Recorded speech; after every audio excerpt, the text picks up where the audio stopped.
Hello friends, कैसे हैं आप? तो मेरा नाम प्रणय मेश्राम है और आज हम पढ़ने वाले हैं द हिंदू के सबसे इम्पोर्टेंट आर्टिकल्स। और मैं आशा करता हूँ कि ये सेशन आपको बहुत पसंद आएगा। इसमें मैं बेसिकली कवर करूंगा वह आर्टिकल्स जो यूपीएससी और स्टेट पब्लिक सर्विस कमीशन में प्रीलिम्स और मेंस दोनों में ही बहुत इंपॉर्टेंट है। ठीक है, तो चलिए अब शुरू करते हैं। पहले इंपॉर्टेंट आर्टिकल से। बेसिकली जो पहला इंपॉर्टेंट आर्टिकल है वह एआई समिट के बारे में है। अब रिसेंटली क्या हुआ है, एक एआई समिट चल रही है। कहाँ पे? दिल्ली में। अब क्या हो रहा है देखो, एक global partnership for the artificial intelligence summit चल रही है। कहाँ पे? न्यू दिल्ली में। ठीक है। और ये कहाँ पे हो रही है? भारत मंडपम। ठीक है, न्यू दिल्ली का जो भारत मंडपम है वहां पे यह समिट चल रही है। कौन सी? Global partnership for the artificial intelligence. ठीक है। अब बेसिकली यहाँ पे क्या बात हो रही है, एआई के इश्यूज पे, आर्टिफिशियल इंटेलिजेंस के इश्यूज जैसे कि सेफ्टी हो गया, उसके डेवलपमेंटल चैलेंजेस हो गए। अब इस पे यह समिट चल रही है।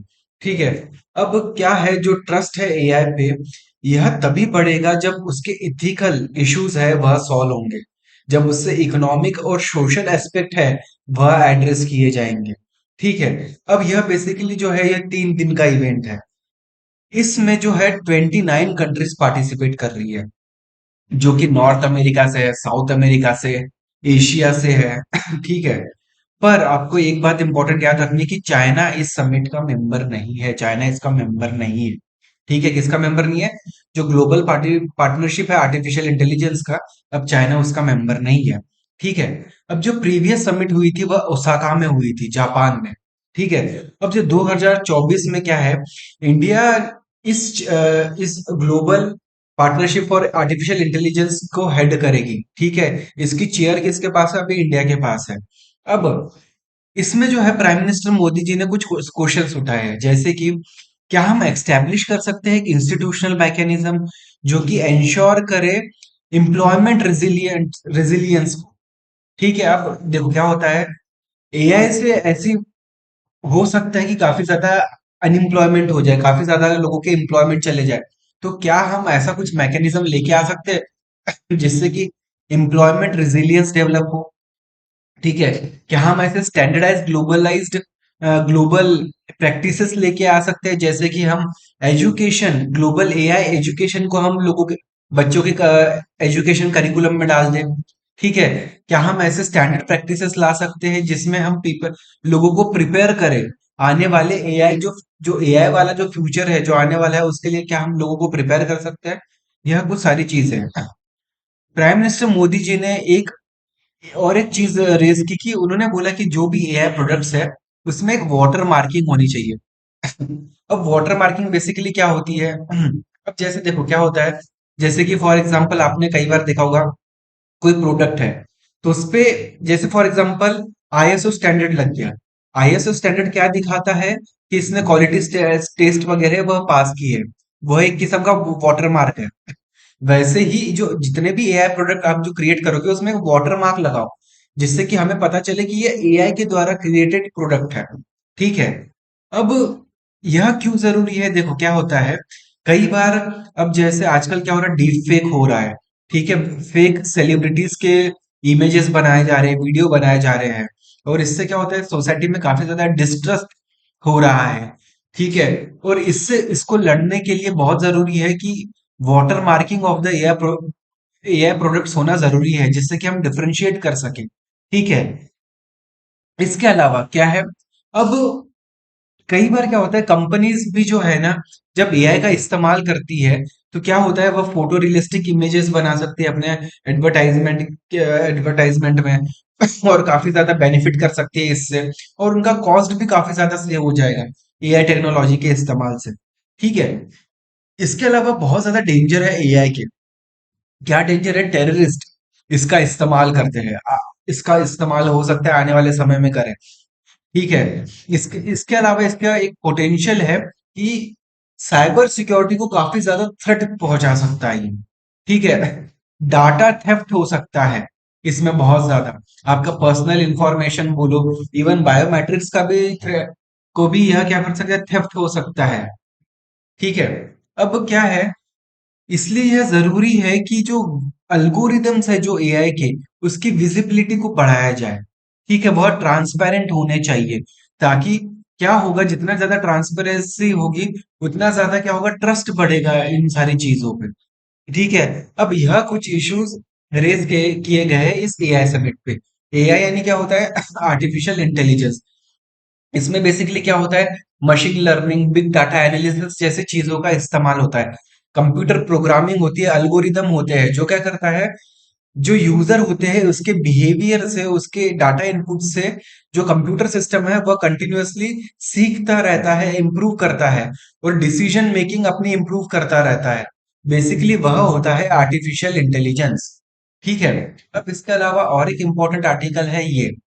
अब यह क्या बोलता है, जो 74% इंडियंस है वह एक हेल्दी डाइट को अफोर्ड नहीं कर सकते, ऐसी एक रिपोर्ट में बताया गया है। ठीक है। और कब हेल्दी, 74% जो इंडियंस है वो हेल्दी डाइट कब नहीं अफोर्ड कर पा रहे? 2021 में। ठीक है। अब हुआ क्या है, देखो क्या हो रहा है। मोर देन 74% इंडियंस एक हेल्दी डाइट अफोर्ड नहीं कर पाए 2021 में। क्यों? यह ऐसा बोला गया फूड एग्रीकल्चर ऑर्गेनाइजेशन, FAO के द्वारा बोला गया है। फूड एंड एग्रीकल्चर ऑर्गेनाइजेशन या यूनाइटेड नेशन की एक बॉडी है। ठीक है। और 2020 में यह परसेंटेज था 76%। तो ये 76% से 74% पे आ गया है। ठीक है। अब इसमें अगर हम पाकिस्तान को देखते हैं तो वहां पे लगभग 82% ऐसी जनता है, ठीक है, जो अफोर्ड नहीं कर पाती है एक हेल्दी डाइट। और बांग्लादेश में कितना है? 66%। अब क्या है, अगर फूड के कॉस्ट बढ़ते हैं, ठीक है, और उतनी ही अगर लोगों की इनकम नहीं बढ़ती है, तो इससे क्या होगा, लोग एक अच्छा हेल्दी डाइट खरीद ही नहीं पाएंगे। ठीक है। और ये जो रिपोर्ट रिलीज की गई इसका नाम बेसिकली क्या है, regional overview of the food security and nutrition 2023 statistics and trends, यह उस रिपोर्ट का नाम है। ठीक है। अगर फूड कॉस्ट राइज होता है और एट द सेम टाइम अगर लोगों की इनकम फॉल होती है, तो उससे क्या होगा, इससे यह होगा कि ज्यादा से ज्यादा लोग क्या है, वह एक अच्छा हेल्दी डाइट खरीद ही नहीं पाएंगे। ठीक है। अब फूड एंड एग्रीकल्चर ऑर्गेनाइजेशन क्या बोलता है, जो बेसिकली है एक ग्लिम्स देता है किस चीज की, प्रोग्रेस की। किस चीज में progress? Sustainable development goal and world health assembly global nutrition target. ठीक है। सस्टेनेबल डेवलपमेंट गोल क्या बोलता है? जीरो हंगर अचीव करना है हमें। ठीक है। और यह एक बहुत इंपॉर्टेंट गोल है, जो अब बहुत सारी कंट्रीज जो है सस्टेनेबल डेवलपमेंट गोल को अचीव करना चाहती है, इंडिया भी अचीव करना चाहती है बाय 2030 तक।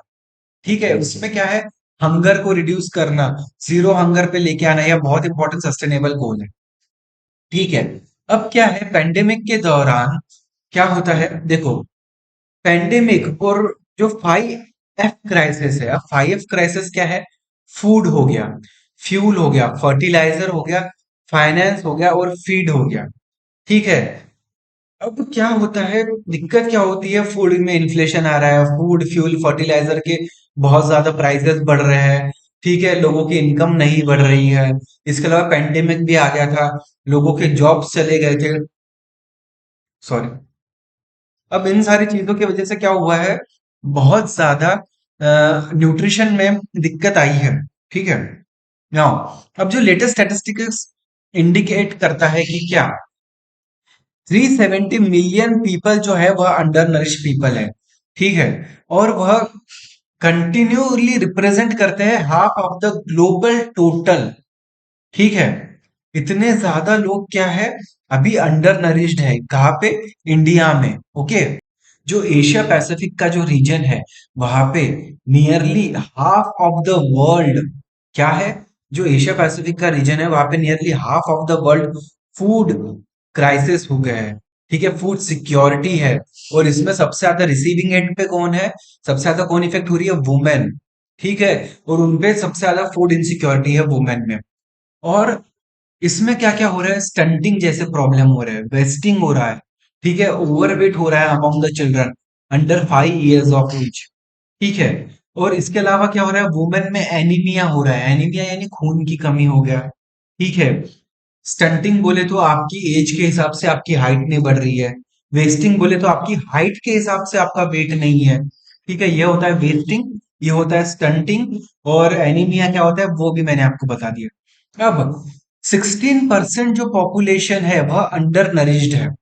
ठीक है, ऐसा बोला गया। कहा कि पॉपुलेशन इंडिया की। ठीक है। और इसका जो है सोशल और इकोनॉमिक कॉस्ट बहुत ज्यादा है हमारी सोसाइटी पे। ठीक है। अब इसके अलावा, ठीक है, सीवियर से, देखो, मॉडरेट से सीवियर लेवल तक फूड इनसिक्योरिटी हो रही है। ठीक है। और बहुत ज्यादा, और इसका मतलब क्या है, जो हमारा ये जो रीजन है, एशिया पैसिफिक और साउथ एशिया वाला रीजन, बेसिकली वहां पे बहुत ज्यादा ही फूड इनसिक्योरिटी हो रही है। और ये कब से हो रही है? 2015 से ही हो रही है। जो सदर्न एशियन वाला रीजन है, वहां पे तो बहुत ज्यादा प्रिविलियंस है इस फूड इनसिक्योरिटी का। ठीक है। अब इसके अलावा हम क्या जानेंगे, देखो, जो 31.7% इंडिया है, ठीक है, जो चिल्ड्रन है इंडिया के अंडर 5, उनमें स्टंटिंग है। स्टंटिंग जैसे मैंने अभी बताया, एज के हिसाब से आपकी हाइट नहीं बढ़ रही है। ठीक है। और यह क्यों होता है? क्योंकि मैटरनल हेल्थ अच्छी ना होने की वजह से प्रेगनेंसी में, तो चिल्ड्रन जो पैदा होता है उसकी हेल्थ अच्छी नहीं होती है। जब उनको न्यूट्रिशन नहीं मिलता, यह होता है। इसके अलावा क्या होता है, जो इन्फेंट और यंग चाइल्ड है, उनको प्रॉपरली क्या होता है, फीड नहीं किया जा रहा है, ब्रेस्ट फीडिंग नहीं हो रही है, जिसकी वजह से उनको न्यूट्रिशन नहीं मिल पा। इसके अलावा जो स्टंटिंग है, जैसा मैंने अभी बताया था कि आपकी हाइट के हिसाब से आपका वेट नहीं है। ठीक है। तो इंडिया में काफी ज्यादा हाईएस्ट है ये स्टंटिंग। कितना है? 18.7% स्टंट वेस्टिंग है, सॉरी, इंडिया में। ठीक है। और इसके अलावा क्या है, हमें जरूरी है कि रिड्यूस करना। क्या? देखो, रिड्यूस करना और मेंटेन करना चाइल्ड की वेस्टिंग, यह हमारे लिए बहुत ज्यादा जरूरी है। कितना? लेस देन 5% होना चाहिए यह कौन बोलता है? WHO। ठीक है, वर्ल्ड हेल्थ और एसोसिएशन जो है वह यह सारी चीजें, वर्ल्ड हेल्थ असेंबली यह सारी चीजें बोलती है। ठीक है। अब इसके अलावा क्या है, देखो क्या है, रिपोर्ट ने यह भी बोला कि 2.8% चिल्ड्रन जो है, जो बिलो 5 है, वह क्या है, ओवरवेट है। ठीक है। और 53% ऑफ द वुमेन जो है, जिनकी एज है 15 से 49 साल, 15 से 49 ईयर तक, वह काफी ज्यादा एनीमिक है। और यह वर्ल्ड में जो है सबसे लार्जेस्ट है इंडिया में। ठीक है। अब इसके अलावा क्या है, जो एडवर्स मैटरनल और नियोनेटल आउटकम्स हमें देखने मिलते हैं। क्यों देखने मिलते हैं? क्योंकि एनीमिया इतना ज्यादा है, खून की कमी इतना ज्यादा है, जिसके वजह से नियोनेटल डेथ भी कई बार आपने को देखने मिलती है। ठीक है। मैटरनल हेल्थ काफी ज्यादा पुअर हो रखी है। ठीक है। और इसके अलावा 1.6% जो एडल्ट है वह ओबीज है, मोटापे के शिकार। ठीक है। जो ब्रेस्ट फीडिंग है वह, हाँ, इंडिया में ग्लोबल एवरेज से तो ज्यादा है। इंडिया में कितने, लगभग 63.7% ब्रेस्ट फीडिंग होती है, पर जो वर्ल्ड एवरेज है वो कितना है, 47%। ठीक है। तो यह सारी चीजें हमें इस आर्टिकल में जाननी थी। ठीक है। अब मूव करते हैं हम नेक्स्ट इंपॉर्टेंट आर्टिकल। ओके। अब यह जो आर्टिकल है, यह बात करता है chief election commissioner and EC. ठीक है। अब चीफ इलेक्शन कमिश्नर और अदर इलेक्शन कमिश्नर के अपॉइंटमेंट के बारे में बेसिकली बात करता है। राज्यसभा ने क्या हुआ, पास किया रिसेंटली, क्या, chief election commissioner and election commissioner appointment condition of service and terms of office bill. कहाँ पे? राज्यसभा में। ठीक है। अब इस बिल में बेसिकली क्या बोला गया, क्या नहीं, अब मैं इसको आपको थोड़ा एक अलग तरीके से बताता हूँ। देखो अब क्या हो रहा है, ये देखो। देखो, सीईसी एंड डीसी अपॉइंटमेंट। ठीक है। रिसेंटली क्या हुआ था, कुछ समय पहले गवर्नमेंट ने इंट्रोड्यूस किया था राज्यसभा में बिल। ठीक है। और यह किससे रिलेटेड था? Appointment of the chief election commissioner and the election commissioner. यह बिल जो है वह क्या बोलता है, यह बिल रिमूव करता है चीफ जस्टिस ऑफ इंडिया को। कहां से? From the panel to select the chief election commissioner and election commissioner. जैसे कि यह बोला गया था, एक सुप्रीम कोर्ट का जजमेंट आया था, यह भी बोला गया था कि ठीक है, आप जो है election commissioner, chief election commissioner को अपॉइंट करो और पैनल में चीफ जस्टिस को भी रखो। पर अभी जो बिल आया है वह बोलता है कि नहीं, चीफ जस्टिस ऑफ इंडिया इस पैनल में नहीं रहेंगे, जो अपॉइंट करेगी चीफ इलेक्शन कमिश्नर और इलेक्शन कमिश्नर को। ठीक है। अब इस अब इसकी वजह से क्या हुआ, काफी ज्यादा डिस्कशन चालू हो गया। ठीक है। यह बोला जाने लगा कि आप एक सिलेक्शन कमेटी, ठीक है, बेसिकली क्या है, एक जो सर्च कम सिलेक्शन कमेटी होती है, वह क्या करती है, वह बंदे ढूंढती है कि किनको अपॉइंटमेंट करना चाहिए। उनका ठीक है, उनकी एक प्रोफाइल बनाती है फिर उसको प्रेजेंट करती है एक पैनल के पास, फिर वो डिसाइड करता है कि क्या करना है। तो जो सिलेक्शन कमेटी का कंपोजिशन है, उस पे काफी ज्यादा डिस्कशन हुआ कि कैसा होना चाहिए। अब इसका मैं आपको बैकग्राउंड बताता हूँ क्या होता है। सुप्रीम कोर्ट ने मार्च 2023 में यह रूल किया था कि सीईसी और ईसी को अपॉइंट किया जाएगा प्रेसिडेंट ऑफ इंडिया के द्वारा, on the basis of the committee, एक कमिटी के एडवाइस के बेसिस पे, जिसमें कौन कौन होगा, प्राइम मिनिस्टर होगा, लीडर ऑफ अपोजिशन होगा लोकसभा का, और चीफ जस्टिस ऑफ इंडिया। और यह कब तक होगा, जब तक एक लॉ ना बन जाए पार्लियामेंट के द्वारा अपॉइंटमेंट के लिए, सीईसी और ईसी के अपॉइंटमेंट के लिए जब तक एक लॉ ना बन जाए, तब तक ये जो तीन लोग हैं, prime minister, leader of opposition in Lok Sabha और चीफ जस्टिस ऑफ इंडिया, यह अपॉइंट करेंगे। ठीक है। अब क्या होता है, 2015 में पब्लिक इंटरेस्ट लिटिगेशन फाइल की जाती है। वह चैलेंज करता है एक अपॉइंटमेंट प्रोसेस को, किसका, सीईसी और ईसी को। ठीक है। अब क्या होता है, जो जजमेंट है by the bench led by the justice के एम जोसेफ, यह आता है 2015 के आईपीएल, 2015 के पीआईएल में, पब्लिक इंटरेस्ट लिटिगेशन में। यह चैलेंज करता है constitutional validity of the practice, कौन से सेंटर अपॉइंटमेंट की of the member of the election commission. 2018 में एक टू जज बेंच बनती है सुप्रीम कोर्ट की। ठीक है। और क्या होता है, वह रिफर करते हैं केस लार्जर बेंच को। क्यों? क्योंकि closer examination of the article 324 की जरूरत थी। कि क्योंकि आर्टिकल 324 है, बेसिकली वह क्या बोलता है, इलेक्शन कमीशन जो है वह, उसमें कौन कौन होगा, एक चीफ इलेक्शन कमिश्नर होगा और अदर इलेक्शन कमिश्नर होंगे। ठीक है। और उसको कौन डिसाइड करेगा, प्रेसिडेंट डिसाइड करेगा फ्रॉम टाइम टू टाइम। ठीक है। और जो अपॉइंटमेंट होगा चीफ इलेक्शन कमिश्नर का और अदर इलेक्शन कमिश्नर का, यह सब्जेक्ट होगा उन प्रोविजंस को, इसका मतलब यह उन प्रोविजंस के अंदर आएगा of the law made in that behalf by the parliament. ठीक है। अब क्या है, देखो क्या होता है, अब तक क्या हुआ, सिंस नो पार्लियामेंट लॉ, अब तक क्या हुआ, कोई पार्लियामेंट्री लॉ एनेक्ट ही नहीं हुआ है as prescribe by the article 324 of the constitution. तो क्या हुआ, कोर्ट को आना पड़ा कि क्या है, देखो आपने अब तक, कोर्ट ने बोला यार आपने तो अब तक कोई लॉ बनाया ही नहीं, appointment of the chief election commission and other election commissioner. ठीक है। तो आपने लॉ नहीं बनाया, तो ठीक है, हम आपको एक चीज बताते हैं। ठीक है। आप एक पैनल बनाओगे जिसमें प्राइम मिनिस्टर होंगे, लीडर ऑफ अपोजिशन होगा और चीफ जस्टिस ऑफ इंडिया होंगे, और वह मिलकर अपॉइंट करेंगे। ठीक है। और यह जो कॉन्स्टिट्यूशनल वैक्यूम क्रिएट होगा वह फुलफिल होगा। नाउ अब बिल एड्रेस करता है उस वैक्यूम को, जो कि लेजिस्लेटिव प्रोसेस के द्वारा फिल ही नहीं हो पाया। ठीक है। यानी अब तक कोई लॉ ही ऐसा नहीं बना पाए थे जो जो तय करे कि किस तरीके से चीफ इलेक्शन कमिश्नर और इलेक्शन कमिश्नर को अपॉइंटमेंट किया जाएगा। ठीक है। अब क्या होता है, अब करंटली बेसिकली सीईसी और ईसी को कैसे अपॉइंट किया जाता है। अब देखो, कोई स्पेसिफिक लेजिस्लेटिव प्रोसेस ना होने के वजह से कॉन्स्टिट्यूशन में, ठीक है, क्या होता है, देखो अभी फाइव, देखो there are just 5 articles, article 324 से आर्टिकल 329, कहाँ पे, in the part 15 of the constitution. यह डील करते हैं किससे, इलेक्शन कमीशन से, उसके अपॉइंटमेंट से, उसके पावर वगैरह से डील करते हैं।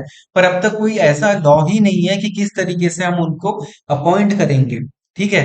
आर्टिकल 324 जो है कॉन्स्टिट्यूशन का, यह एक पावर देता है सुप्रिटेंडेंस का, डायरेक्शन का, कंट्रोल का, इलेक्शन के, किसको, इलेक्शन कमीशन को।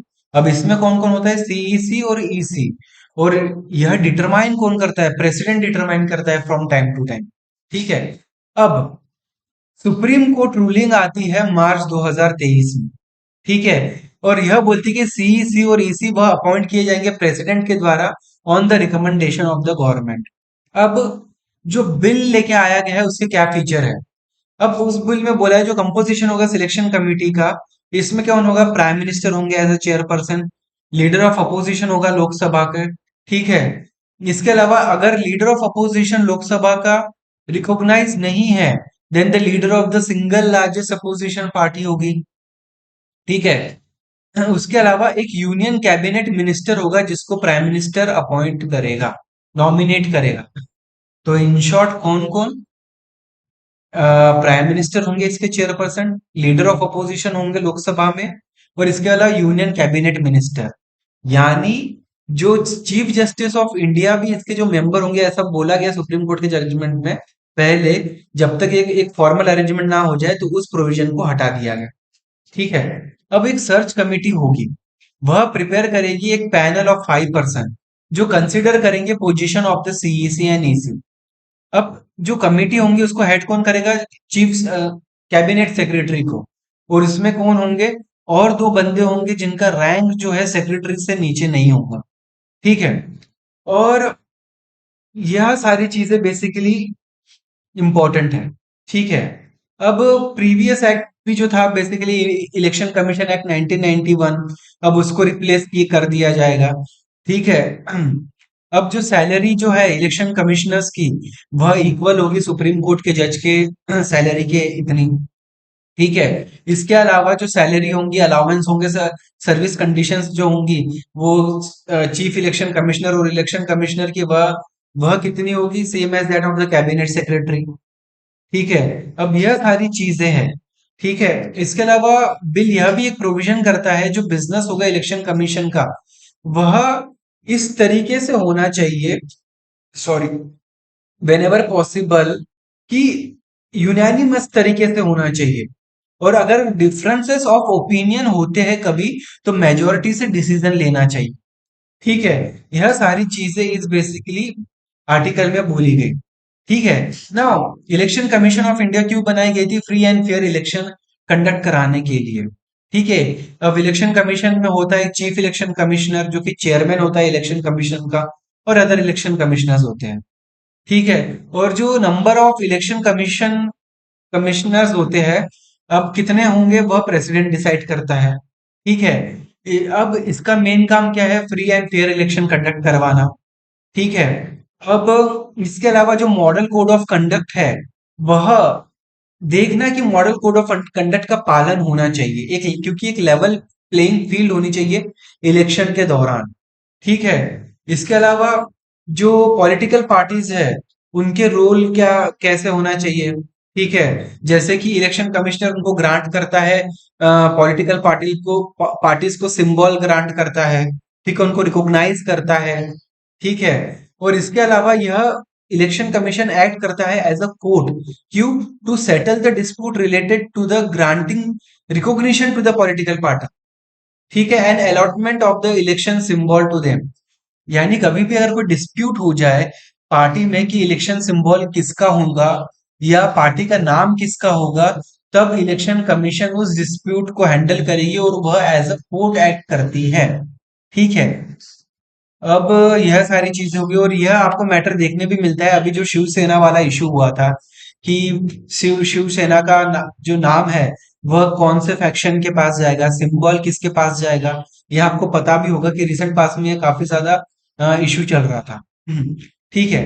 अब यह सारी चीजें हैं। अब इसको भी देखो, अब क्या है, 2017 में एक यूपीएससी ने क्वेश्चन भी पूछा था। क्या था क्वेश्चन? जो इलेक्शन कमीशन ऑफ इंडिया है, यह एक 5 मेंबर बॉडी है। ठीक है। अब क्या ऐसा है, मैंने क्या बोला है, स्ट्रेंथ जो है प्रेसिडेंट डिटरमाइन करता है टाइम टू टाइम। ठीक है। अब union minister of the home affairs decide the election schedule of the conduct for both the general election and by election. क्या ऐसा है? नहीं, वह इलेक्शन कमीशन डिसाइड करता है ना। इलेक्शन कमीशन रिजॉल्व करता है dispute relating to the split merger of the recognise political party. हाँ, ये करता है। अभी मैंने आपको जस्ट बताया शिवसेना का एग्जाम। ठीक है। तो यह सारी चीजें इस आर्टिकल में इंपॉर्टेंट। ओके। अब ये जो आर्टिकल है बेसिकली एक इकोनॉमी का आर्टिकल, जो कि बात करता है इंडेक्स ऑफ इंडस्ट्रियल प्रोडक्शन। ठीक है। अब जो बेस इफेक्ट की वजह से क्या हुआ है, इंडेक्स ऑफ इंडस्ट्रियल प्रोडक्शन में ग्रोथ हुआ है 11.7% का अक्टूबर में।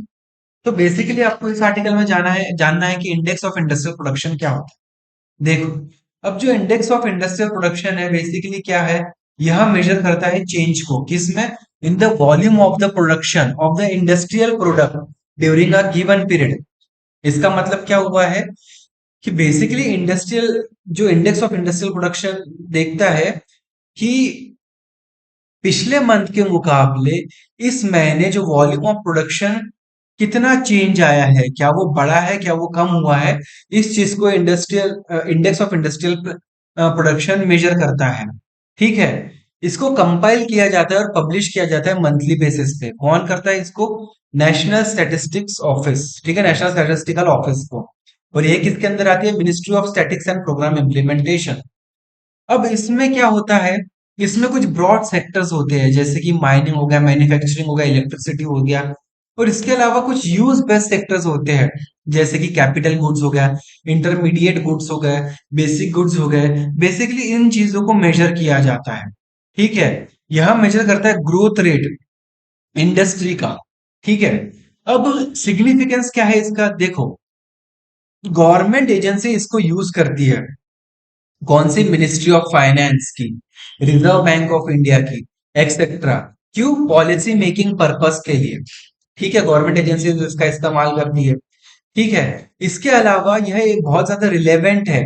क्यों? फॉर द कैलकुलेशन के लिए, क्वार्टरली और एडवांस जीडीपी एस्टिमेट आपको जो कैलकुलेट करना है, उसके लिए IIP index of of industrial production बहुत ज्यादा इंपॉर्टेंट है, जो कि मेजर करता है कि पिछले महीने के मुकाबले इस महीने जो वॉल्यूम ऑफ प्रोडक्शन है उसमें, जो इंडस्ट्री का, उसमें कितना चेंज आया है। ठीक है। अब 8 कोर सेक्टर्स के बारे में जानना है। जो 8 कोर सेक्टर्स है, बाय वेट, वह कॉन्स्टिट्यूट करते हैं लगभग 40% का इस इंडेक्स में। यानी इस इंडेक्स में अगर मैं टोटल अलग अलग चीजों को वेट असाइन करूं, तो जो कोर सेक्टर है उसमें 40% वेट कोर सेक्टर को ही आ जाता है। जैसे कि रिफाइनरी प्रोडक्ट हो गया, जिसको सबसे ज्यादा वेट है, इन आठों में से सबसे ज्यादा वेट किसको है? Refinery product. फिर उससे कम किसको है? इलेक्ट्रिसिटी। फिर उससे कम स्टील, उससे कम कोल, उससे कम क्रूड ऑयल, फिर नेचुरल गैस, सीमेंट, फर्टिलाइजर। ऐसे 8 कोर सेक्टर होते हैं। आपको याद रखना है 8 सेक्टर के नाम कौन कौन से? Refinery product, electricity, steel, coal, crude oil, natural gas, cement और फर्टिलाइजर। यह 8 कोर सेक्टर होते हैं, इसका नाम याद रखना है आपको। और इसमें सबसे ज्यादा वेटेज किसको है? रिफाइनरी प्रोडक्ट, उसके बाद इलेक्ट्रिसिटी को, और उसके बाद स्टील। आप इतना बस याद रख सकते हो। ठीक है। अब यह हो गया इंडेक्स ऑफ इंडस्ट्रियल प्रोडक्शन के बारे में। अब इस केस में क्या बोला जा रहा है? देखो, इस आर्टिकल में क्या बोला जा रहा है? जो ऑनलाइन इम्पर्सनेशन होता है, अब इन केसेस को इन्वेस्टिगेट करना बहुत ही ज्यादा टफ होता है, ऐसा बोला गया है। ठीक है। अब ऑनलाइन इम्पर्सनेशन, देखो अब बेसिकली हो क्या रहा है पूरा। जो नेशनल क्राइम रिकॉर्ड ब्यूरो का डाटा क्या बोलता है? साइबर क्राइम्स काफी ज्यादा बढ़ते जा रहे हैं। ठीक है। और चीटिंग जो हो रही है by impersonation, by using the computer resources, यह तो काफी ज्यादा ही बढ़ जा रही है। ठीक है। और मोस्ट ऑफ द केसेस इसके काफी ज्यादा फाइल हुए थे लास्ट साल, पिछले साल में। अब इम्पर्सनेशन बेसिकली क्या होता है? देखो, आप, इसका मतलब क्या है? This includes anyone who impersonate someone through a communication device और कंप्यूटर रिसोर्सेस। यानी आप किसी को इम्पर्सनेट करते हो, बोलते हो ना कि यार, जैसे मैं सिंपल है एक लाइन बताओ कि यार ये उसका हम शक्ल है। हम शक्ल बेसिकली क्या है? या फॉर एग्जांपल ये उसकी एक्टिंग कर रहा है। हाँ, नॉट हम शक्ल, एक्टिंग। तो ये उसकी एक्टिंग कर रहा है, मिमिक्री कर रहा है, तो बोले तो ये उसको इम्पर्सनेट कर रहा है। तो बेसिकली मैंने सिंपल भाषा में बताया कि इम्पर्सनेशन क्या होता है। तो इम्पर्सनेशन में अब कंप्यूटर में क्या हो रहा है? आप किसी को भी इम्पर्सनेट करते हो, कैसे? कम्युनिकेशन डिवाइस, कंप्यूटर रिसोर्सेस का इस्तेमाल करते हो। ठीक है। अब ऑनलाइन इम्पर्सनेशन जो है, यह अमॉन्ग द टफेस्ट क्राइम है टू इन्वेस्टिगेट। ठीक है। और इसमें जो कन्विक्शन रेट है वह भी काफी ज्यादा कम है। इसमें जो सजा होती है मुजरिम को काफी ज्यादा कम है, और इसको इन्वेस्टिगेट करना भी बहुत ही ज्यादा मुश्किल है। ठीक है। अब अब देखो यहाँ पे अलग अलग चार्ट्स दिए गए हैं, जो इसके बारे में बात करता है। जो जो जो पहला चार्ट है वो क्या शो करता है? Number of new cyber crime cases reported between 2016 to 2022। देखो, साइबर क्राइम 2016 में कितने थे? 12,000। 2022 में कितने? 65,000। देखो कितना ज्यादा बढ़ गए। अब ग्राफ, ये जो, अब ये वाला जो ग्राफ है, ये वाला, इसमें क्या बोलता है? Total number of cyber crime cases reported and the cyber crime cases per lakh population across the state. अब इसमें भी आप देखो कौन कौन से स्टेट है जहाँ पे बहुत ज्यादा साइबर क्राइम के आपको इंसिडेंट्स देखने मिलते हैं। और यूजुअली ये केसेस आपको डेवलप स्टेट्स में ज्यादा देखने मिल रहे हैं। ठीक है। अब जो तीसरा चार्ट है वह देखने मिलता है कि वेरियस साइबर क्राइम्स और number of such cases which is disposed by the police. कितने केसेस है जिनको पुलिस ने सॉल्व कर दिया। तो अब इसमें यह बताया गया है। ठीक है। अब ये जो चौथा ग्राफ है बेसिकली इसमें बताया गया कन्विक्शन रेट कितना है साइबर क्राइम का।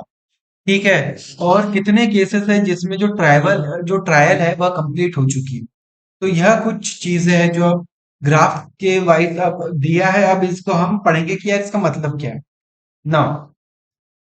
अब ये जैसे मैंने आपको पहले ग्राफ का तो मतलब क्या हो रहा है देखो साइबर क्राइम के जो केसेस है 2016 से 2022 में बढ़ते जा रहे हैं। ठीक है। 2022 में इसके केसेस हो गए 65,000। ठीक है। और लगभग कितने हैं लगभग 71,000 क्राइम केसेस जो है साइबर क्राइम के केसेस तो अभी भी पेंडिंग है। और ये जो 65,000 केसेस है वह तो अभी एडिशन हुए हैं। नए केसेस उभर के आए हैं। ठीक है। अब होम मिनिस्टर ने एक national cyber crime reporting portal खोला है 2019 में। और एक टोल फ्री हेल्पलाइन भी है 1930। अब यह क्या करेगी यह अनेबल करेगी पीपल को कि वह साइबर कंप्लेंट्स को लॉन्च कर सकते हैं दर्ज करवा सकते हैं। ठीक है। और मिनिस्ट्री के हिसाब से मोर देन 12 लैक्स क्या हुए हैं कंप्लेंट को रजिस्टर किया गया है 2023 तक। ठीक है। अब विथ 40 साइबर क्राइम्स पर लैख पॉपुलेशन तेलंगाना जो है उस वहां पे सबसे ज्यादा इसके केसेस पाए जा रहे हैं साइबर क्राइम के। ठीक है। से कर्नाटका सेकंड और महाराष्ट्र और गोवा जो है थर्ड और फोर्थ कैटेगरी में आता है। ठीक है। अब इसके अलावा जो तेलंगाना कर्नाटका उत्तर प्रदेश और महाराष्ट्र यह बेसिकली जो टोटल साइबर क्राइम के केसेस होते हैं 70% केसेस तो तेलंगाना कर्नाटका उत्तर प्रदेश और महाराष्ट्र में ही होते हैं ना। अब many of the cyber crime cases जो है वह अनसॉल्व है। क्यों? क्योंकि क्राइम जो होता है वो डिजिटल स्पेस में हो रहा है। अब इसमें कोई विटनेस नहीं होता है। ठीक है क्रिमिनल को ट्रेस करना बहुत मुश्किल होता है। ठीक है। अगर उसको ट्रेस भी कर दिया तो फिर उसको कन्विक्ट कराना बहुत मुश्किल होता है। ठीक है। क्यों? क्योंकि साइबर स्पेस काफी एक कॉम्प्लेक्स जगह है। ठीक है। और जो साइबर क्राइम्स है वह one of the toughest crimes है उसको सॉल्व करना इन्वेस्टिगेट करना। ठीक है। अब जो चार्ट 3 है वह बेसिकली क्या बताता है ओवर 2500 ओटीपी फ्रॉड्स यह पुलिस ने डिस्पोज ऑफ कर दिए। और यह कितने 14.5% में ही सिर्फ चार्जशीट फाइल की गई है। यानी जो चार्जशीट का रेट है बेसिकली वह 20% मार्क्स से भी कम है for the online banking frauds and the digital cases. ठीक है। चार्जशीट फाइल करना यानी क्या होता है आप एफआईआर लिखवा लो। एफआईआर लिखवाने के बाद अब पुलिस अपनी इंक्वायरी करेगी इन्वेस्टिगेशन करेगी पूरे एविडेंस वगैरह इकट्ठा करेगी। फिर क्या है फिर कोर्ट में आप वो चार्जशीट फाइल करेगी और कोर्ट में फिर केस चालू हो जाएगा। ठीक है। तो बेसिकली जो चार्जशीटिंग रेट है इन केसेस में काफी ज्यादा ही कम है। 20% से भी कम है। स्पेशली कौन से केसेस बैंकिंग फ्रॉड हो गए डिजिटल चीटिंग केस हो गया एक्सेट्रा। नाउ क्राइम जिन्होंने इम्पैक्ट किया पीपल द मोस्ट उनको सबसे ज्यादा जो चार्जशीटिंग रेट है वहां पे बहुत ही ज्यादा कम है। ठीक है। अब जो ग्राफ 4 है बेसिकली वहां पे क्या बोला गया है more than 300 cheatings by impersonation cases उन्होंने ट्रायल को कंप्लीट किया है 2022 में। और ओनली 17.3% कन्विक्शन हुआ है। और इसका मतलब क्या है कि कन्विक्शन रेट भाई साहब बहुत ही ज्यादा कम है। ठीक है। Conviction rate remained below 30% mark for the identity theft. ठीक है। Publishing sexually explicit material. ठीक है। अब आगे बढ़ते हैं कि आगे अब क्या हो रहा है ये देखो। अब ये सारे जो ग्राफ है ये देखो पब्लिशिंग सेक्सुअली एक्सप्लिसिट मटेरियल हो गया आइडेंटिटी थेफ्ट हो गया है इनके केसेस काफी ज्यादा हो रहे हैं रिपोर्टिंग। ठीक है। अब केसेस को इन्वेस्टिगेट करना बहुत ज्यादा मुश्किल हो रहा है। तो यह सारी चीजें हैं जो इस आर्टिकल में हमें समझनी थी। ठीक है। आई होप आपको समझ में आ जाएगा। तो अब मूव करते हैं हम हमारे नेक्स्ट इंपॉर्टेंट आर्टिकल। अब ये जो आर्टिकल है वह बात करता है चेन्नई के फ्लड प्रॉब्लम में। बेसिकली यहाँ पे हम क्या पढ़ने वाले हैं बेसिकली हम पढ़ने वाले हैं अर्बन फ्लडिंग के बारे में। देखो अब क्या होता है, साइक्लोन मिशुंग आता है, उसके वजह से क्या होता है, बहुत ज्यादा बारिश वारिश होती है चाइना में और फ्लडिंग होती है। पर चाइना में क्या है, नहीं सॉरी, चेन्नई में बहुत ज्यादा फ्लडिंग होती है, पर चेन्नई में दिक्कत क्या है, अर्बन फ्लडिंग का बहुत ज्यादा प्रॉब्लम है। और बेसिकली इस आर्टिकल में हमें अर्बन फ्लडिंग के बारे में पढ़ना है। ठीक है, इस तरीके से आपको मेंस के लिए मटेरियल निकालना है न्यूज़पेपर से। ठीक है। अब अर्बन फ्लडिंग क्या बेसिकली क्या होता है, इसमें क्या होता है, इनंडेशन होता है लैंड का या तो प्रॉपर्टी का। इनंडेशन का ही मतलब क्या होता है, वाटर लेवल एक हद से बढ़ जाता है और फ्लडिंग हो जाती है। अब ये कहाँ पे होता है, लैंड पे होता है, प्रॉपर्टी होता है। यहाँ पे क्या होता है, इनंडेशन होता है। ठीक है। और बेसिकली यह कहाँ पे हो रहा है, एक डेंसली पॉपुलेटेड एरिया में। और यह क्यों होता है, क्यों, क्योंकि बहुत ज्यादा एक तो रेनफॉल भी हो रही है, और ऊपर से जो आपका ड्रेनेज सिस्टम है वह भी अच्छा नहीं है। ठीक है। अब रूरल फ्लड्स जो होते हैं, ठीक है, उससे थोड़ा हटके होता है ये अर्बन फ्लड। क्यों, क्योंकि क्या होता है, अर्बन फ्लड जो है सिर्फ बहुत ज्यादा बारिश के वजह से ही नहीं हो रहे हैं, पर जो एक अनप्लैन्ड अर्बनाइजेशन हो रहा है उसके वजह से ही अर्बन फ्लड का फिनोमिना आपको काफी ज्यादा देखने मिल रहा है आजकल।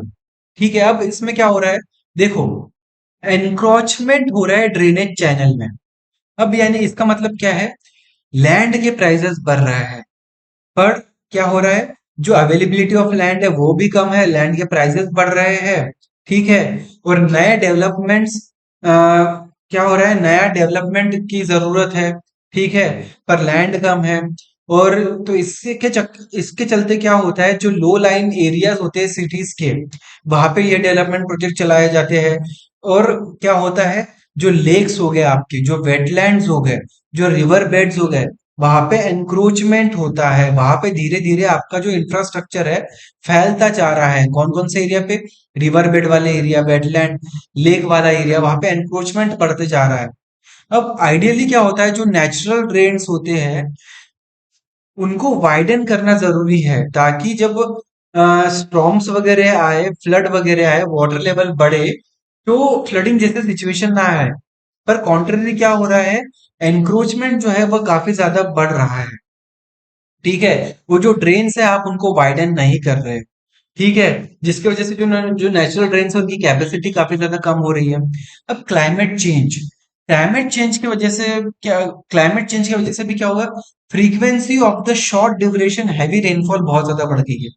ठीक है। यानी बहुत ही कम समय में बहुत ज्यादा बारिश हो जाती है क्लाइमेट चेंज की वजह से। अब जब रेन बियरिंग क्लाउड जो है वह अर्बन एरिया के पास आते हैं, तो यूजुअली क्या है, अर्बन एरिया में एक हीट आइलैंड वाला फिनोमेना पाया जाता है।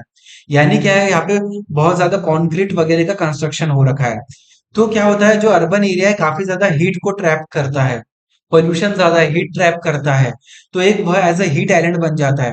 और जब भी ये क्लाउड्स जो है अर्बन एरिया पे के पास से फ्लो होते हैं, तो क्या होता है, रिलेटिव जो मॉइस्चर होल्डिंग कैपेसिटी है क्लाउड्स की ओर बढ़ जाती है, वह और ऊपर चले जाते हैं, क्लाउड्स बनते हैं क्यूमुलोनिम्बस, और रेन होती है काफी ज्यादा कुछ ही समय में। ठीक है। अब इसके अलावा भी क्या होता है, कई बार डैम से पानी रिलीज किया जाता है।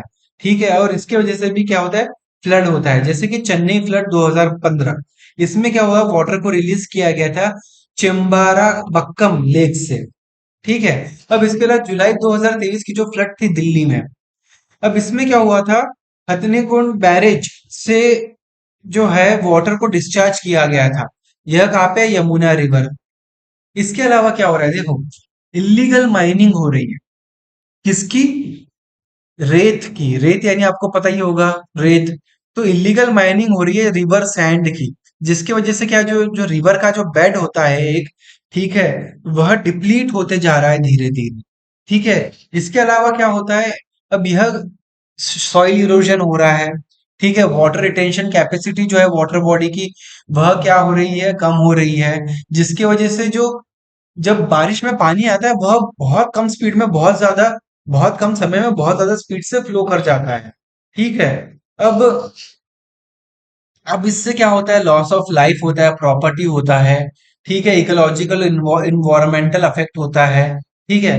अब गवर्नमेंट ने इसको टैकल करने के लिए क्या क्या किया है, अब गवर्नमेंट ने जल शक्ति अभियान चलाया है, अमृत सरोवर मिशन चलाया है, अटल योजना चलाई है, अटल भूजल योजना। इसके अलावा Atal mission for rejuvenation and urban transformation, AMRUT, इसको भी चला गया है। और मॉडल बिल्डिंग बायलॉज यह भी आए हैं। ठीक है। तो यह सारी चीजें हमको जाननी थी, किसके बारे में? अर्बन फ्लडिंग के बारे में। क्योंकि इस आर्टिकल में बेसिकली हमें जानना था अर्बन फ्लडिंग। ओके। अब ये जो आर्टिकल है इस यह बेसिकली बात करता है एक एंटी टेरर लॉ को, जिसका नाम है अनलॉफुल एक्टिविटी प्रिवेंशन एक्ट। अब इस आर्टिकल में बेसिकली क्या है, ऑथर ने एक केस के बारे में बताया है। ठीक है। और इस आर्टिकल को हम बेसिकली देखो क्या हुआ है। ऑथर यहाँ पे बात करता है एक केस की। क्या होता है, एक जजमेंट होता है नवंबर 17 2023 को। तो एक जो बेंच है जम्मू एंड कश्मीर की, और उन्होंने क्या किया है, मिस्टर फहाद शाह के खिलाफ क्या हुआ था, एक यूएपीए के अंदर एक केस रजिस्टर किया गया था। ठीक है। अब उसमें कोर्ट ने कुछ वर्डिक्ट्स दिए हैं। ठीक है। अब ऑथर जो है इस आर्टिकल में उसी के बारे में बात कर रहा है बेसिकली। ठीक है। कि क्या वो वर्डिक्ट है, क्या है एक्चुअली बेसिकली इशू। तो इस आर्टिकल में हमें जो जानना है एग्जाम पॉइंट ऑफ व्यू के लिए, वो है UAPA, that is unlawful activity prevention act. तो चलिए शुरू करते हैं। देखो, unlawful activity prevention act basically क्या है। यह लॉ बनाया गया था to protect the sovereignty, integrity of the India. ठीक है। अब क्या होता है, सोवरेनिटी बोले तो, सोवरेनिटी आई होप कि आपको पता है कि जैसे कि सोवरेनिटी का मतलब जैसे कि इंडिया एक सोवरेन नेशन है। सोवरेन नेशन यानी अब कल जाके यूएस आके अपनी मनमानी नहीं चला सकता इंडिया पे। इंडिया डिसाइड करेगा कि वो क्या करना चाहता है। ठीक है, वह अपनी पॉलिसीज डिसाइड करेगा। तो इसका मतलब होता है इंडिया की सोवरेनिटी है, वह अपनी डिसीजन खुद ले सकता है। तो इंडिया की हमें सोवरेनिटी प्रोटेक्ट करनी है। इंटीग्रिटी, इंटीग्रिटी का मतलब क्या होता है, ब्रदरहुड। ठीक है, इंटीग्रिटी को प्रोटेक्ट करना है, सोवरेनिटी को प्रोटेक्ट करने के लिए कॉन्स्टिट्यूशनल अमेंडमेंट एक्ट 1963 को पास किया गया। ठीक है। और पार्लियामेंट ने रीजनेबल रिस्ट्रिक्शंस लगाए, किस किस पे? Freedom of speech and expression पे, article 19 A. Right to assemble peacefully without arms, article 19 B. और right to form association, article 19 C. इस पे क्या होता है, रीजनेबल रिस्ट्रिक्शंस लग सकते हैं यूएपीए एक्ट के तहत। ठीक है। अब ये इस एक्ट को हम एक एंटी टेरर लॉ भी बोलते हैं। टेररिज्म से लड़ने के लिए यह लॉ आया था बेसिकली। ठीक है। अब क्या होता है, 2019 में एक अमेंडमेंट होता है इस एक्ट में, जिसने एम्पावर कर दिया यूनियन गवर्नमेंट को। क्या, कि अब क्या है, एक इंडिविजुअल को भी डेसिग्नेट किया जा सकता है एज अ टेररिस्ट। पहले क्या था, सिर्फ एक ऑर्गेनाइजेशन को डेसिग्नेट कर सकते थे हम टेररिस्ट। पर 2019 के अमेंडमेंट में क्या बोला, एक इंडिविजुअल को भी डेसिग्नेट किया जा सकता है एज अ टेररिस्ट। ठीक है। इसके अलावा जो डायरेक्टर जनरल होगा एनआईए का, नेशनल इन्वेस्टिगेशन एजेंसी का जो डायरेक्टर जनरल होगा, वह अप्रूवल दे सकता है क्या, कि प्रॉपर्टीज को सीज किया जाए, अटैच किया जाए। ठीक है, इस नए अमेंडमेंट के द्वारा। इसके अलावा जो एक प्रोविजन होता है, जैसे नेशनल जस्टिस का क्या है, एक आ, क्या होता है, देखो बेसिकली क्या है, इनोसेंट अंटिल प्रूवन गिल्टी। यह क्या है, एक नेचुरल जस्टिस का प्रोविजन है। पर इस लॉ ने उसको रिवर्स की कर दिया। इसके तहत अगर आपको, इस एक्ट के तहत अगर पकड़ा जाता है, तो आपको यह माना जाएगा कि आप गिल्टी हो, और अब आपको प्रूव करना पड़ेगा कि मैं इनोसेंट। तो इसने प्रिंसिपल को ही रिवर्स कर दिया। समझ रहे हो आप? इसके अलावा जो कि इंडियन और फॉरेन नेशंस है, दोनों को भी आप चार्ज कर सकते हैं यूएपीए एक्ट के तहत। ठीक है। और इस एक्ट के तहत डेथ पेनल्टी और लाइफ इम्प्रिजनमेंट भी अब प्रोवाइड की जा सकती है। इस एक्ट में एक सेक्शन है, सेक्शन 43 डी।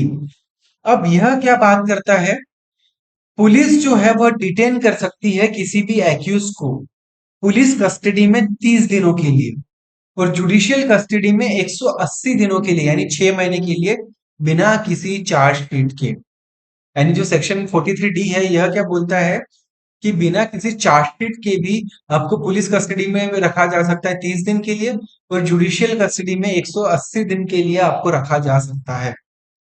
ठीक है। अब इसका थोड़ा बैकग्राउंड जान लेते हैं हम, यूएपीए एक्ट आया कहाँ से। ठीक है। अब जो क्या होता है, जो सिसेशनलिस्ट मूवमेंट थे, सिसेशनलिस्ट मूवमेंट यानी क्या होता है कि हमें अपना सेपरेट नेशन चाहिए, अपना सेपरेट स्टेट चाहिए। अब उसकी डिमांड काफी ज्यादा बढ़ रही थी, सिसेशनिस्ट प्रॉपर्टीज यानी सिसेशन के डिमांड इतनी ज्यादा बढ़ रही थी। जैसे कि फॉर एग्जांपल मैं आपको एक इवेंट बताता हूँ, नक्सलबारी का। 1967 में क्या होता है, नक्सलबारी मूवमेंट स्टार्ट होता है, नक्सलिज्म काफी ज्यादा बढ़ जाता है, जिसमें क्या हुआ, वो कहीं ना कहीं चाहते थे कि स्टेट की ऑथोरिटी उन पे ना लागू हो, सिसेशन की बात करते हैं। तो इन सारी चीजों से डील करने के लिए क्या होता है, एक यूएपीए एक्ट आता है। ठीक है। और प्रेसिडेंट इशू करते हैं एक अनलॉफुल एक्ट ऑर्डिनेंस 1966 में। ठीक है। अब इसमें क्या होता है, इस एक्ट के तहत आप डेसिग्नेट करेंगे किसी भी एसोसिएशन को और group of people as unlawful. ये मैं उस एक्ट की बात कर रहा हूं जो पहले आया था, अभी वाले नहीं। अभी में तो इंडिविजुअल को भी डेसिग्नेट कर सकते हैं आप, पर पहले क्या, सिर्फ एसोसिएशन को। और इसमें क्या होगा, जो भी आप एक्शन करोगे, आपके जो वर्ड्स होंगे, आपके जो स्टेटमेंट होंगे, ठीक है, अगर कुछ आपके वर्ड्स, आपके स्टेटमेंट ऐसे बोल रहे हैं कि जिससे कि क्या हो रहा है, आप बोल रहे हो कि नहीं हमको भारत से अलग होना चाहिए, तो आपने अगर ऐसी चीजें बोल दी है, तो आप पे अनलॉफुल एक्टिविटी प्रिवेंशन एक्ट के तहत केस दर्ज हो सकता है। ठीक है, या फिर आपका एक्शन ऐसा है। ठीक है। अब यूएपीए एक्ट, ठीक है, ये एनेक्टमेंट के पहले क्या होता था, एसोसिएशंस को अनलॉफुल डिक्लेयर किया जाता था क्रिमिनल लॉ एक्ट 1952 के तहत, पर सुप्रीम कोर्ट ने क्या हुआ, इस लॉ को इनवैलिड घोषित कर दिया था। ठीक है। फिर बाद में क्या होता है, यूएपीए में बेसिकली क्या होता है, एक ट्रिब्यूनल होती है। वो ट्रिब्यूनल ने एक किसी भी ऑर्गेनाइजेशन को अनलॉफुल है या नहीं, यह डिसाइड करके 6 महीने में बताना पड़ेगा। ठीक है। इसके अलावा 2004 और 2013 में भी अमेंडमेंट हुआ था इसमें। अब इसमें फंड्स का इस्तेमाल फॉर एग्जांपल आप करते हो। अब 2004 और 2013 में जो अमेंडमेंट हुआ था, इसमें यह बोला गया कि अगर आप फंड्स इस्तेमाल करते हो टेररिस्ट पर्पस के लिए, मनी लॉन्ड्रिंग के लिए, ठीक है, या तो आपको इस एक्ट के तहत पनिश किया जाएगा, आपको बुक किया जाएगा। ठीक है। अब इसके अलावा भी हम क्या जानेंगे, देखो 2004 का अमेंडमेंट था, बेसिकली यह इसलिए लाया गया था क्योंकि यूनाइटेड नेशन सिक्योरिटी काउंसिल का एक एंटी टेररिज्म रेजोल्यूशन आया था। अब उसको कंप्लाई करते करते हमने यह अमेंडमेंट लेके आया था। ठीक है।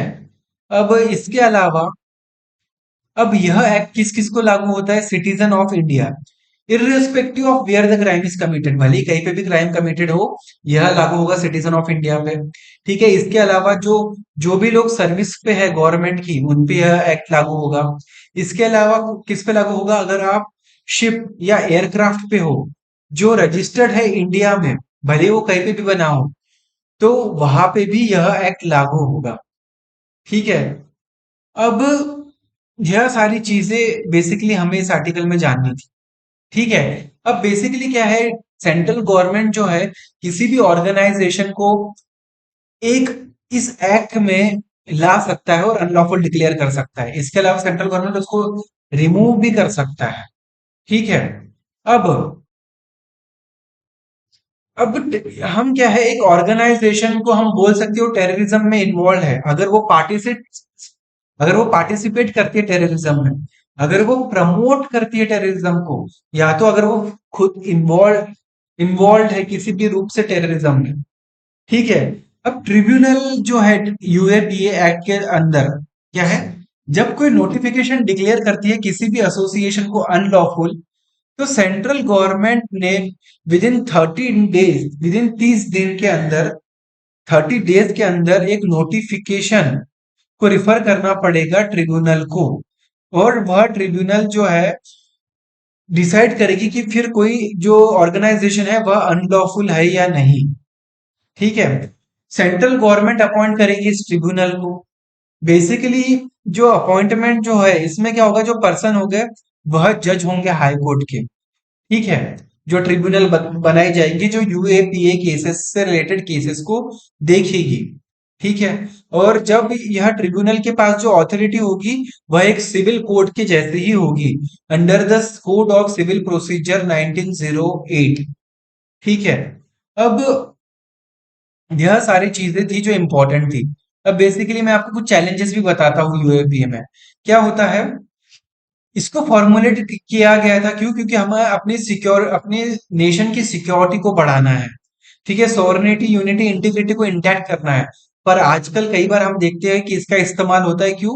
अगर कोई पॉलिटिकल डिसेंट है, कि जो फॉर एग्जांपल एक पॉलिटिकल पार्टी के विचारधारा से एग्री नहीं करता है, तो उसको आप क्या करते हो, जेल में डाल देते हो यूएपीए के तहत। या तो अगर कोई कोई आपको क्रिटिसाइज करता है तो आप उसको भी जेल में डाल देते हो यूएपीए के तहत। तो आप क्या फ्री स्पीच को भी कर्टेल कर रहे हो और पॉलिटिकल डिसेंट को भी कर्टेल कर रहे हो। ठीक है। अब जो डेफिनेशन है टेररिज्म की, वह एक इंडेफिनेट है, और बेसिकली यह कवर करती है ऑलमोस्ट हर एक वॉयलेंट एक्ट को। ठीक है। इसके अलावा जो यूएपीए एक्ट है आपके आर्टिकल 14, 19 और 21 को ले लेता है। कौन कौन से? Right to equality, right to freedom of speech and expression, and right to life. ठीक है, UAPA act in in rights के अगेंस्ट है। ठीक है। और इसके अलावा क्या है, इश्यू ऑफ बेल भी है, क्योंकि एक एंटिसिपेटरी बेल का तो ऑप्शन इसमें आपको होता ही नहीं। क्यों? क्योंकि इसमें क्या है, you are guilty unless you are proving innocent.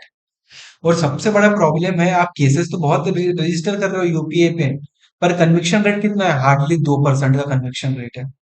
ठीक है। तो यह सारी चीजें हमें जाननी थी। ठीक है। इसके अलावा मैं आपको एक दो केसेस बता देता हूँ। जैसे Thwaha Fasal versus union of India.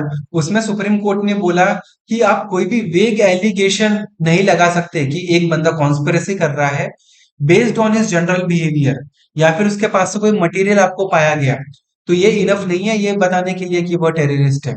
या तो अगर सपोज कोई बंदा सिर्फ एक टेररिस्ट को ऑर्गेनाइजेशन को सपोर्ट कर रहा है, तो ये इन और ठीक है, तो ये सफिशिएंट नहीं है ये बताने के लिए कि वह टेररिस्ट है खुद ही, या टेररिस्ट एक्टिविटी में इन्वॉल्व है। ठीक है। इसके अलावा एक आसिफ इकबाल ताना केस भी था। ठीक है। इसमें क्या बोला गया कि आपको यूएपीए एक्ट को एक्सेप्शनल केसेस में ही यूज करना है, हर केस में यूज नहीं करना है। और एक डिस्टिंक्शन होना चाहिए कि एक्सेप्शनल केस कौन थे और नॉर्मल केस कौन थे। इसके अलावा क्रिटिसाइज किया गया स्टेट की टेंडेंसी को। क्यों? क्योंकि वह कंफ्यूज करती है एक प्रोटेस्ट को टेररिस्ट एक्टिविटी से। फॉर एग्जांपल, अगर मैं गवर्नमेंट से मैं सपोज एग्री नहीं करता, तो मैं प्रोटेस्ट कर रहा हूं, तो कई बार मुझे बुक कर दिया जाएगा क्योंकि नहीं आप तो टेररिस्ट एक्टिविटी कर रहे हो। ठीक है। और जो वर्ड टेररिज्म गिवन है, जो टेररिज्म ये वर्ड है, उसको एक स्पेसिफिक मीनिंग देने की जरूरत है। ठीक है। इसके अलावा Iqbal Ahmed Kabir Ahmed versus state of Maharashtra का जो केस है 2021 का, इसमें भी क्या हुआ था? इसमें भी सुप्रीम कोर्ट ने बोला था कि जो एलिगेशन है वह फैक्ट्स पे बेस होना चाहिए, फैक्चुअल होना चाहिए। ठीक है, स्पेक्यूलेशन नहीं होना चाहिए उसमें। ठीक है। तो यह सारी चीजें थी, तो जो इस आर्टिकल में हमें जाननी थी। ठीक है। अब नेक्स्ट आर्टिकल पे मूव करेंगे हम। आज का न्यूज़पेपर बहुत लेंदी है। ओके। अब ये जो आर्टिकल है, यह बेसिकली बात करता है, अभी क्या हुआ, कल ही क्या हुआ, आर्टिकल 370 को जो एब्रोगेट किया गया था, उसको सुप्रीम कोर्ट ने वैलिड बता दिया कि ठीक है आपने सही किया, कोई दिक्कत है वाली बात नहीं। ठीक है। पर यह भी बोला गया है कि सुप्रीम कोर्ट ने यह भी डायरेक्ट करना चाहिए था कि जो स्टेटहुड है, जो जम्मू एंड कश्मीर को आपने पहले जो एक स्टेट था उसने आपको यूनियन उस आपने क्या किया, Jammu and Kashmir reorganisation act 2019 लेके आए, और state of Jammu and Kashmir को बाइफरकेट करके बनाए आपने union territory of Jammu and Kashmir और यूनियन टेरिटरी ऑफ लद्दाख। इस आर्टिकल में बेसिकली बोला गया है कि जो आपने स्टेट का जो स्टेटहुड था जम्मू एंड कश्मीर का, आपने उसको वापस करना चाहिए। एक स्टेट का दर्जा उसको देना बहुत जरूरी है। क्यों? क्योंकि तभी वह थोड़ा एक ढंग से काम कर पाएगा। अदरवाइज क्या होगा, एक यूनियन टेरिटरी में एडमिनिस्ट्रेटर होता है जो लेफ्टिनेंट गवर्नर होता है, बेसिकली उसके थ्रू सेंट्रल गवर्नमेंट रूल करती है। अगर आपको पता होगा तो, जैसे दिल्ली के केस में, इसलिए कई बार आपको देखने मिलता है, कई बार कॉन्फ्लिक्ट होता है दिल्ली के एलजी के बीच में और दिल्ली के गवर्नमेंट के बीच में। तो इसलिए कहीं ना कहीं इस आर्टिकल में यह बताया गया है कि आपको जो स्टेटहुड है जम्मू एंड कश्मीर का, वह वापस करना चाहिए और जल्द से जल्दी इलेक्शन कंडक्ट कराना चाहिए। जैसे सुप्रीम कोर्ट ने अभी बोला भी रिसेंटली कि आप जो है जल्दी से जल्दी इलेक्शन कंडक्ट कराओ। कब तक? 30 सितंबर 2024 के पहले तक आप इलेक्शन कंडक्ट कराओ। बेसिकली यह सारी चीजें इस आर्टिकल में बोली गई है। आर्टिकल 370 क्या था जिसको एब्रोगेट किया गया था? आर्टिकल 370 एक स्पेशल स्टेटस देता है जम्मू एंड कश्मीर को, जैसे कि उनका सेपरेट फ्लैग, सेपरेट कॉन्स्टिट्यूशन, ठीक है, ऑटोनॉमी, और जो भी पार्लियामेंट के जो लॉ है या तो कॉन्स्टिट्यूशन के जो प्रोविजन है वो जम्मू एंड कश्मीर में नहीं लगते थे। इसलिए आर्टिकल 370 को हटा दिया गया। और हटाने के बाद क्या है, अब सारे प्रोविजन जो है हमारे कॉन्स्टिट्यूशन के वो जम्मू एंड कश्मीर में लगते हैं। अब उनको कोई ऑटोनॉमी नहीं है, ठीक है, ना ही उनका कोई स्पेशल कॉन्स्टिट्यूशन है अलग से, ठीक है। अब मेन इस आर्टिकल में तो इतना ही डिस्कस करने लायक है, ठीक है। अब इसके अलावा क्या है, देखो अब ये है पेटेंट के बारे में भी एक आर्टिकल आया, patent exclusion Madras high court show the way. Basically इसमें हम जानेंगे पेटेंट के बारे में, पेटेंट क्या होता है, पेटेंटिंग सिस्टम कैसे करता है, ठीक है। बेसिकली देखो पेटेंट क्या है, पेटेंट बेसिकली गवर्नमेंट इशू करता है, और यह क्या है, कुछ राइट्स है जो कि इन्वेस्टर को एक किस्म का राइट देता है, एक ऑथोरिटी देता है कि वह यूटिलाइज कर सके, सेल कर सके या फिर लाइसेंस कर सके अपने इन्वेंशन को लिमिटेड पीरियड के लिए। और बेसिकली यह पीरियड कितना है, 20 साल का, ठीक है। पेटेंट ये दिए जाते हैं क्यों, जब आप कोई नया और यूजफुल इन्वेंशन करते हो तो उनको प्रोटेक्ट करने के लिए पेटेंट दिए जाते हैं, ठीक है। और यह क्यों, क्योंकि जब आप कोई नई चीज इन्वेंट करते हो तो उसके पहले आपने लिए आपने बहुत सारा पैसा भी खर्च किया होगा, ठीक है, बहुत ज्यादा टाइम खर्च किया होगा। तो अब आप क्या है, उस जो आपने कुछ नया चीज बनाई तो आप चाहते हो उससे पैसा कमाना, पर हो सकता है कि आपने वो चीज लॉन्च की और लोग उसका कॉपी बना ले, तो आप कैसे पैसा कमाओगे? तो आप जाते हो गवर्नमेंट के पास, गवर्नमेंट में आप अपना प्रोडक्ट को रजिस्टर करते हो पेटेंट के लिए। आपको पेटेंट अगर मिल गया तो अब आपके पास एक्सक्लूसिव राइट है उसका पेटेंट का, कि आप ही मैन्युफैक्चर करोगे, अगर और कोई करेगा तो पेटेंट वायलेशन होगा और उसको पेनल्टी भरनी पड़ेगी, ठीक है। अब इसको ग्रांट कौन करता है, controller general of patent design and trademark under the DPIIT, ठीक है, department for promotion of trade, ठीक है, मिनिस्ट्री ऑफ कॉमर्स के अंदर यह आता है, ठीक है। अब पेटेंट जो है इंडिया में वह पेटेंट एक्ट 1970 से गवर्न होते हैं। इसको अमेंड किया गया था 2005 में। इसको क्यों अमेंड किया गया था, to comply with the trade related intellectual property rights से कंप्लाई करने के लिए। और क्राइटेरिया क्या है पेटेंट इशू करने के लिए, कि कुछ नॉवेल्टी होना चाहिए, कुछ नया होना चाहिए, ठीक है, the invention must be new, और कोई प्रीवियसली पब्लिश्ड और पब्लिकली नोन नहीं होना चाहिए। इसके अलावा नॉन ऑब्वियस, ठीक है, नॉन ऑब्वियस होना चाहिए, कुछ नया होना चाहिए उसमें, ठीक है, टेक्निकल एडवांसमेंट होनी चाहिए as compare to the existing knowledge, ठीक है, या ऑब्वियस नॉलेज ना हो पर लोगों के, ठीक है। इसके अलावा इसका कुछ इंडस्ट्रियल यूज हो, ठीक है। अब क्या पेटेंट नहीं कर सकते आप, कोई भी फ्रिवलेस इन्वेंशन को आप पेटेंट नहीं कर सकते हैं, जैसे कि जिससे कि पब्लिक ऑर्डर को हार्म हो या फिर लोगों की मोरालिटी को, हेल्थ को, इसको हार्म हो, तो आप ऐसी कोई चीजें इन्वेंट नहीं कर सकते। इसके अलावा मेथड ऑफ एग्रीकल्चर और हॉर्टिकल्चर, आप इसको भी पेटेंट नहीं कर सकते। इसके अलावा जो ट्रेडिशनल नॉलेज है उसको भी आप पेटेंट नहीं कर सकते हो। इसके अलावा कंप्यूटर प्रोग्राम है, ठीक है, एटॉमिक एनर्जी से रिलेटेड इन्वेंशन हो गए, प्लांट्स या एनिमल से रिलेटेड हो गए, ठीक है, आप उनको पेटेंट नहीं कर सकते हो। या फिर जस्ट आप कोई साइंटिफिक प्रिंसिपल डिस्कवर करते हो, वह भी आप पेटेंट नहीं कर सकते। ये आपको जानना बहुत जरूरी है क्योंकि एग्जाम में पूछता है कि आप पेटेंट क्या नहीं कर सकते, ठीक है, तो यह भी आपको जानना है पेटेंट क्या नहीं हो सकता है, ठीक है। अब यह सारी चीजें थी जो इंपॉर्टेंट थी, ठीक है। कुछ पेटेंट रूल्स भी आए थे 1921 में, ठीक है। इसके अलावा मैं और एक चीज आपको बताता हूँ, पेटेंट एक्ट 1970 बेसिकली क्या था, यह बोलता है कि अनलेस, क्या होता है, पेटेंट जो है आप किसी भी चीज को ग्रांट तब तक नहीं कर सकते हो जब तक उसके जो रिजल्ट से क्या हो रहा है, एक नया प्रोडक्ट आ रहा है, ठीक है, या तो फिर कुछ एक नया रिएक्टेंट लेके आ रहा है। अब इसका एक सेक्शन 3D है, यह क्या बोलता है, यह बोलता है कि जो एवरग्रीनिंग ऑफ द पेटेंट जो है वह अलाउड नहीं है। यानी 20 साल जब आपका पेटेंट के खत्म हो गए तो आप एवरग्रीनिंग नहीं कर सकते हो, ठीक है। यह इंश्योर करता है कि मोनोपोली ना एक्सटेंड हो। अब एवरग्रीनिंग ऑफ द पेटेंट क्या होता है, ये जानना इंपॉर्टेंट है। अब क्या होता है कि जो कॉर्पोरेट या जो फिर जो बिजनेस एंटिटी है वह क्या करना चाहती है, अपने पेटेंट को और एक्सटेंड करना चाहती है। ठीक है। और क्यों, ताकि उसको रॉयल्टी मिलती रहे। ठीक है।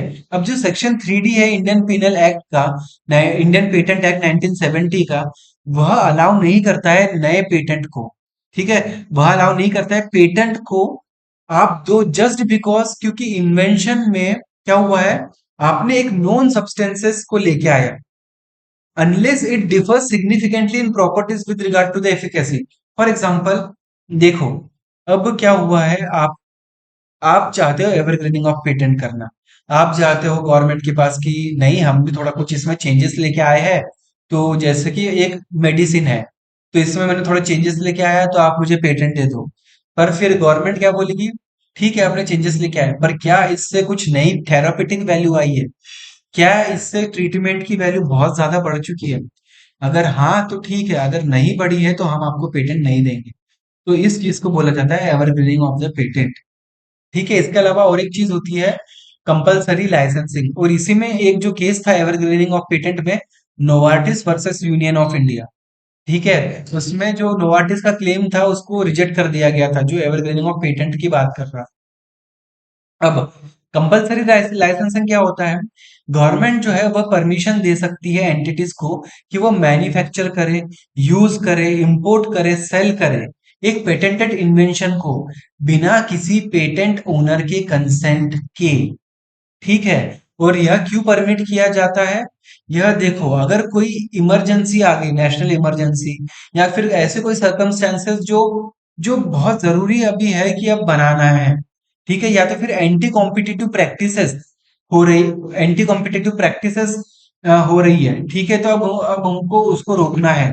तो इसलिए क्या है, कंपलसरी लाइसेंसिंग को अलाउ किया गया है डब्ल्यूटीओ के ट्रिप्स एग्रीमेंट में। Trade related intellectual property right का जो ट्रिप्स एग्रीमेंट होता है डब्ल्यूटीओ का, वह कंपलसरी लाइसेंसिंग को अलाउ करता है। गवर्नमेंट जो है वह अलाउ कर सकती है, अगर नेशनल इमरजेंसी वगैरह है, कि तो आप पेटेंटेड प्रोजेक्ट को भी आप मैन्युफैक्चर कर सकते हो बिना किसी पेटेंट ओनर के परमिशन के। ठीक है। अब यह सारी चीजें थी इसमें, इसमें क्वेश्चन भी है। देखो 2019 में, according to the Indian patent act, a biological process, ठीक है, to create a seed can be patented in India. अब इसमें देखो क्या होगा, which of the statement is correct. तो अभी मैंने बताया क्या क्या पेटेंट नहीं कर सकते हैं। तो एग्रीकल्चर से रिलेटेड प्रोडक्ट जो चीजें है या प्लांट वगैरह, क्या आप पेटेंट कर सकते हो, नहीं कर सकते हो। तो पेटेंट एक्ट के हिसाब से biological process to create a seed can be patented in India, no. ठीक है। तो एक गलत है। In India there is no intellectual property appellate board, यह भी गलत है। ठीक है। Plant variety are not eligible to be patented in India, हाँ ये तो सही है, अभी हमने पढ़ा था। तो इसका आंसर क्या है, सी, 3 ऑन। ठीक है। तो ये सारी चीजें थी इस आर्टिकल में पढ़। अब ये जो आर्टिकल है वह है जीन थेरेपी से रिलेटेड और सिकल सेल डिजीज से रिलेटेड। तो पहले तो आपको यह समझना पड़ेगा सिकल सेल डिजीज क्या है, और जीन थेरेपी कैसे काम करती है, और अभी न्यू इन्वेंशन क्या है। तो मैं आपको थोड़ा शॉर्ट में फटाफट बताता हूँ कि ये क्या है। देखो, बेसिकली सिकल सेल क्या है, यह एक क्या है, सिकल सेल डिसऑर्डर बेसिकली क्या होता है, जो आपके रेड ब्लड सेल है वह ब्रेक डाउन हो जाते हैं। ठीक है। या तो क्रिसेंट शेप के हो जाते हैं, मिस हैपन हो जाते हैं। और इसके अलावा जो सेल होते हैं वह बहुत ज्यादा जल्दी मरना शुरू कर देते हैं। उनकी जो रेड ब्लड सेल की जो जो लाइफ होती है काफी ज्यादा कम हो जाती है। अब सिकल सेल में क्या होता है, बेसिकली जो आपका जो ह्यूमोग्लोबिन है वह उसमें एबनॉर्मेलिटी आती है, रेड ब्लड सेल्स में एबनॉर्मेलिटी आती है, वह डिसफंक्शन करना स्टार्ट कर देता है। ठीक है। अब सिकल सेल की वजह से क्या होता है, ब्लड का प्रॉपर फ्लो नहीं होता है, हमारे ब्लड में ब्लॉकेजेस क्रिएट होते हैं जिसकी वजह से बहुत ज्यादा पेन होता है। अब इसमें जैसे मैंने बताया था कि सिकल सेल एक जेनेटिक डिसऑर्डर है, जिसमें क्या होता है, रेड ब्लड सेल एक क्रिसेंट शेप एज्यूम कर लेते हैं। अब इसमें क्या होता है, बहुत ज्यादा पेन होता है, क्यों, क्योंकि ब्लड अच्छे से फ्लो नहीं हो पा रहा है। क्यों, क्योंकि जो क्रिसेंट शेप की जो आरबीसी है वह वेसल को ब्लॉक कर देते हैं, ब्लड प्रॉपरली फ्लो नहीं कर पाता है, और एक क्या होता है, आपको बहुत ज्यादा पेन होता है। ठीक है। और यह सारी चीजें बेसिकली थी सिकल सेल के बारे में। अब आप इसको आप ट्रीट कैसे कर सकते हो, या तो आप ब्लड ट्रांसफ्यूजन करो, ठीक है, या तो फिर आप क्या करते हो, हाइड्रोक्सी या यूरिया की आप थेरेपी करते हो, ठीक है, बोन मैरो ट्रांसप्लांटेशन करते हो, यह सारी चीजें आप करते हो। अब जीन थेरेपी क्या है? देखो, जीन थेरेपी बेसिकली यह होती है कि आप डिफेक्टिव जीन को रिप्लेस करते हो हेल्दी जीन से, ठीक है। और आप क्या करते हो, एक आर्टिफिशियल मेथड से आप एक डीएनए में इंट्रोड्यूस करते हो एक नया डीएनए सीक्वेंस, ठीक है, जिससे कि क्या हो जाए, जो आपका डिफेक्टिव जीन है वह रिप्लेस होके हेल्दी बन जाए, ठीक है। अब जीन एडिटिंग में बेसिकली क्या होता है, आप डीएनए में स्पेसिफिक चेंजेस करते हो स्पेसिफिक सीक्वेंस में, और इसके लिए आप क्या करते हो, क्रिस्पर कैस9 जो एक जेनेटिक सीजर है उसका इस्तेमाल करते हो। इसका मतलब क्या है, एक स्पेसिफिक डीएनए सीक्वेंस को आप कट करते हो, ठीक है, और आप क्या करते हो, जो डिफेक्टिव जीन है उसको क्रिस्पर कैस9 जो एक जेनेटिक सीजर है उससे कट करके आप हेल्दी जीन बनाते हो और उसको रिप्लेस करते हो। तो यह सारी चीजें थी। अब क्रिस्पर कैस9 बेसिकली क्या है, यह एसोसिएटेड है प्रोटीन 9 से, ठीक है। अब यह क्या करता है, कट करता है डीएनए को। क्रिस्पर है जो डीएनए को टारगेट करता है, इसमें आरएनए के मॉलिक्यूल होते हैं जिसको हम गाइड मॉलिक्यूल भी बोलते हैं। ओके। अब क्या हुआ, लेटेस्ट में कैसगेवी थेरेपी आई है। कैसगेवी थेरेपी ये है एक लाइसेंस थेरेपी है वर्ल्ड में जो जीन एडिटिंग पे काम करती है, क्रिस्पर कैस9 टेक्नोलॉजी का इस्तेमाल करती है। यह एडिट करती है फॉल्टी जीन को that leads to the blood blood disorder, ठीक है, जैसे सिकल सेल के जो डिसऑर्डर होते हैं उसको क्योर करने का एक काम करती है, ठीक है। अब इसमें क्या होता है, जो एरर्स होते हैं आपके यूमोग्लोबिन के जीन में जिसकी वजह से सिकल सेल होता है उसको क्योर किया जाता है, ठीक है।